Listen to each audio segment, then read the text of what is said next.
Halo teman-teman, semoga tetap semangat dan ceria. Sains itu tidak melulu membosankan loh teman-teman. Tidak perlu menjadi seorang profesor untuk dapat melakukan percobaan-percobaan sains. Ternyata dengan hal-hal yang ada di sekitar kita dan mudah kita temui, kita bisa mencoba percobaan seperti ilmuwan. Gak percaya? Bobo akan rangkum 5 percobaan seru yang bisa teman-teman lakukan di rumah. Pertama, percobaan membuat balon mengembang tanpa ditiup. Biasanya untuk membuat balon jadi mengembang, kita harus menggunakan pompa. Tapi ternyata balon bisa loh mengembang sendiri tanpa perlu ditiup. Penasaran gimana caranya? Nih Bobo kasih tahu untuk teman-teman ya.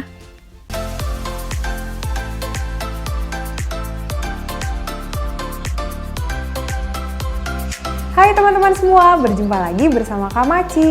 Nah, di kreatif kali ini Kak Maci bukan pengen bikin mainan dari barang bekas atau menu bekal seperti di episode sebelumnya. Tapi kali ini Kak Maci ingin bereksperimen seru dengan bahan-bahan yang sudah ada di depan Kak Maci saat ini. Bahan-bahannya apa aja sih? Yuk kita mulai. Yang pertama ada cuka, ada baking soda, lalu ada balon warna-warni, kemudian pewarna makanan, lalu ada botol bekas, dan yang terakhir, corong. Nah, di step yang pertama, teman-teman membutuhkan balon warna-warni, kemudian baking soda, dan corong. Nah, caranya begini teman-teman. Kita masukkan baking sodanya ini ke dalam corong supaya tidak tumpah. Takarannya kira-kira setengah bagian dari ukuran balonnya.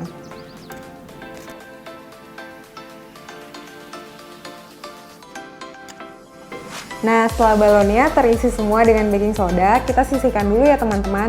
Kita masuk ke step yang selanjutnya. Nah, di step yang kedua, teman-teman perlu mengisi botol bekas dengan air cuka. Kira-kira isinya sekitar 100 ml. Langsung aja ya teman-teman, kita pindahkan cukanya ke dalam botol bekas.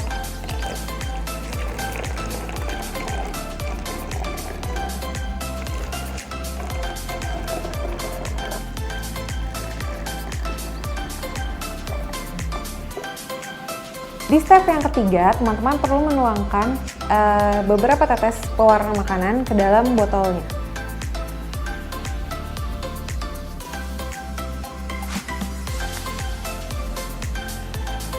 Nah, kalau cuka, baking soda, dan juga balonnya sudah siap, artinya kita boleh memulai eksperimen kali ini. Yuk kita hitung sama-sama ya teman-teman. 3, 2, 1. Wah, ini nggak mau turun.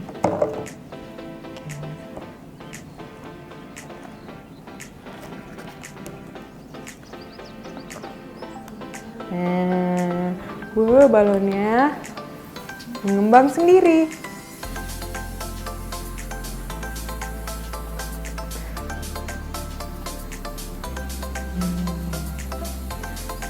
Nah, seperti ini teman-teman. Jadi baking soda yang tadi kita masukin ke dalam balon bercampur dengan cuka, akhirnya membuat balon ini menjadi mengembang. Kenapa yang warna orange ini tidak berkembang? Karena balon ini mengalami kebocoran sehingga udara yang harusnya mengisi ruangan balon itu keluar. Nah, kalau teman-teman mengalami hal yang serupa, tidak usah khawatir. Kalian tetap bisa mencobanya nih, seperti balon yang warna biru ini. Oh iya, banyaknya cuka dan baking soda itu mempengaruhi besar kecilnya balon yang kita buat. Jadi kalau semakin banyak cukanya dan juga baking sodanya, artinya balon yang teman-teman buat akan mengembang lebih besar. Nih, seperti yang warna biru dan warna pink. Kenapa besar ukurannya tidak sama? Itu karena isi dari baking soda atau cukanya berbeda. Seperti itu teman-teman. Kedua, eksperimen balon tidak meletus saat dibakar. Percobaan kita yang kedua masih seputar balon nih teman-teman. Kali ini kita akan mencoba membakar balon dan kita lihat apa reaksinya. Apakah balon ini dapat dengan mudah meletus? Sebelum mencobanya, kamu harus didampingi dengan orang dewasa ya. Fun science, balon tidak meletus saat dibakar. Saat perayaan ulang tahun, biasanya kita akan menghias suatu ruangan dengan balon warna-warni. Balon adalah kantung fleksibel yang biasanya berisi gas seperti helium, hidrogen, nitrogen monoksida, dan udara. Bentuk balon beraneka ragam, ada yang berbentuk bulat, hati, dan ada juga karakter tokoh kartun. Tekstur balon yang elastis membuat balon mudah untuk mengembang bila diberi udara. Tapi balon akan meletus bila terkena benda tajam atau suhu yang panas. Nah, cobain yuk kali ini kita akan bereksperimen dengan balon. Balon ini akan tetap mengembang meski kita beri suhu panas. Sebelum kita mulai eksperimennya, kita siapkan dulu bahan-bahannya ya. Yang pertama, kita membutuhkan 1 buah balon. Setelah itu, kita siapkan 1 buah lilin dan korek api. Nah, ini dia rahasianya.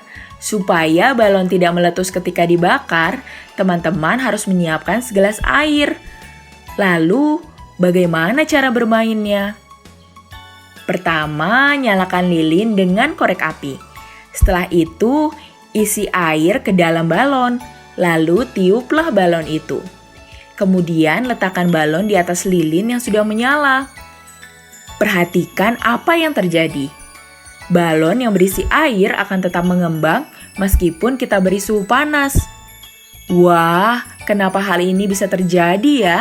Rupanya balon yang berisi air tidak akan meletus ketika dipanaskan atau dibakar. Itu karena air yang ada di dalam balon menyerap panas dari api yang menyala. Air yang bersifat menyerap panas ini membuat balon tidak meletus. Namun, jika kita membiarkan balon terus-menerus dipanaskan dalam waktu lama, balon tetap akan meletus. Seru ya? Siapa yang sudah pernah mencoba eksperimen ini sebelumnya? 3. Percobaan membuat pompa air dari sedotan. Sebelum kita merencanakan pompa air betulan, kita harus pelajari dulu tentang hukum sentrifugal. Masih bingung? Yuk langsung saja kita membuatnya. Membuat pompa air dari sedotan. Enak sekali menyeruput jus buah di siang hari. Selain segar, minuman jus buah juga menyehatkan loh. Eits, setelah minum pakai sedotan, jangan dibuang dulu. Kita bisa membuat eksperimen dari sedotan itu loh. Nah, cobain yuk kali ini akan mengajak teman-teman untuk membuat pompa air dari sedotan. Sebelum membuatnya, kita siapkan dulu bahan-bahannya ya. Ada air yang diberi pewarna, tusuk sate, dan sedotan plastik. Langkah pertama, tusukkan bagian tengah sedotan menggunakan tusuk sate sampai menembus sedotan. Setelah itu, gunting sisi kanan dan kiri sedotan tetapi jangan sampai putus ya. Jaraknya harus sama, kira-kira 2 hingga 3 cm dari tusuk sate. Kemudian, lipat sedotan tepat di bagian yang digunting. Ujung sedotan harus menyentuh tusuk sate. Lakukan untuk kedua sisi sedotan. Terakhir, beri selotip di kedua ujung sedotan agar tidak lepas. Nah, pompa air dari sedotan sudah jadi. Lalu, bagaimana cara bermainnya ya? Caranya, celupkan pompa sedotan ke dalam wadah berisi air.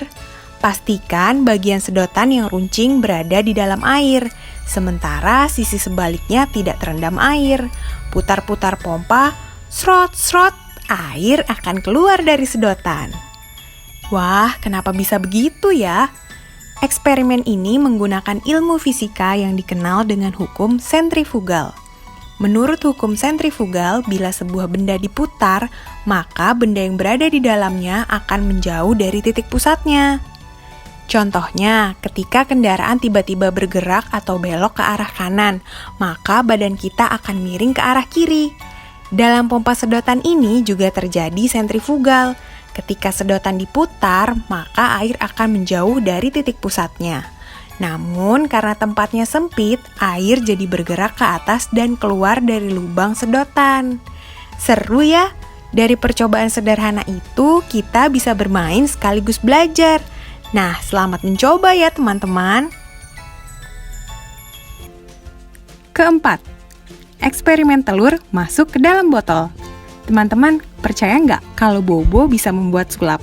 Telur ini akan masuk ke dalam botol dengan sendirinya, tanpa harus ditekan. Bingung kan bagaimana caranya? Yuk, langsung saja kita mulai percobaannya.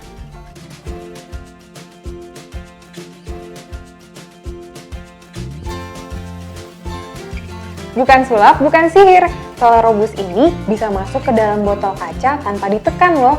Wah, rahasianya apa ya teman-teman? Nah, kali ini Kak Maci mau kasih tahu rahasianya bagaimana sih telur ini bisa masuk ke dalam botol tanpa ditekan. Yuk kita siapkan dulu bahan-bahannya. Yang pertama ada botol beling.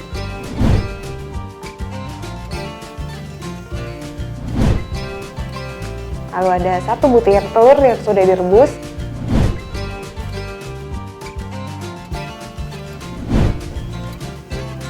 Ada korek api.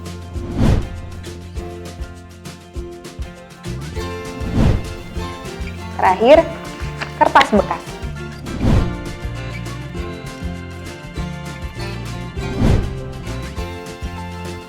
Nah, step yang pertama itu kita bakar dulu kertas ini dengan korek. Oh ya, saat menggunakan korek teman-teman harus berhati-hati ya. Nah, kalau kertasnya sudah dibakar, lalu masukkan ke dalam botol dan langsung kita taruh telur di atasnya. Yuk, kita langsung praktekkan.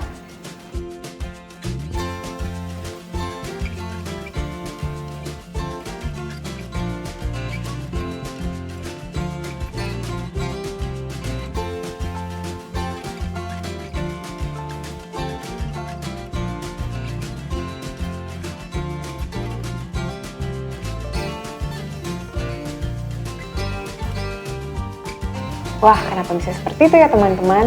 Nah, jadi pada saat kertas yang tadi kita bakar lalu kita masukkan ke dalam botol, apinya akan terus menyala sambil mereaksikan kertas dengan udara. Nah, lama-kelamaan jumlah udara di dalam botol ini akan habis. Nah, kalau udara di dalam botol sudah habis, tekanan udara di dalamnya juga akan turun.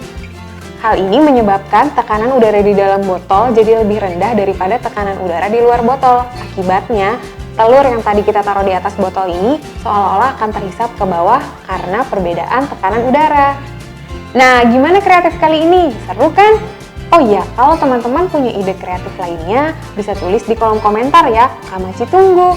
Sampai jumpa di episode kreatif selanjutnya. Dadah! 5. Eksperimen kertas menempel pada penggaris plastik. Kamu percaya nggak sih kalau rambut kita itu memiliki aliran listrik? Kalau masih bingung, coba saja kita buktikan dengan siapkan potongan kertas serta penggaris. Yuk kita mulai! Rahasia kertas bisa menempel pada penggaris plastik yang digosok ke rambut. Di sekolah, mungkin teman-teman pernah melakukan percobaan sains tentang listrik statis. Percobaan itu dilakukan dengan menggosokkan penggaris plastik ke rambut. Lalu penggaris plastik itu bisa membuat sobekan-sobekan kecil kertas jadi menempel. Bagaimana kertas itu bisa menempel di penggaris plastik ya? Yuk cari tahu penjelasannya. Percobaan menggosok penggaris plastik ke rambut. Siapkan selembar kertas dan sobek-sobek menjadi beberapa potongan kecil. Lalu letakkan di atas meja. Kemudian dekatkan penggaris plastik ke arah kertas. Pasti tidak akan terjadi apa-apa. Tapi cobalah menggosokkan penggaris plastik itu ke rambut yang kering, lalu dekatkan ke sobekan kertas. Kita bisa lihat kalau kertas itu akan terangkat dan menempel pada penggaris plastik. Muatan listrik dan jenisnya. Percobaan sains tadi bisa terjadi karena adanya muatan listrik.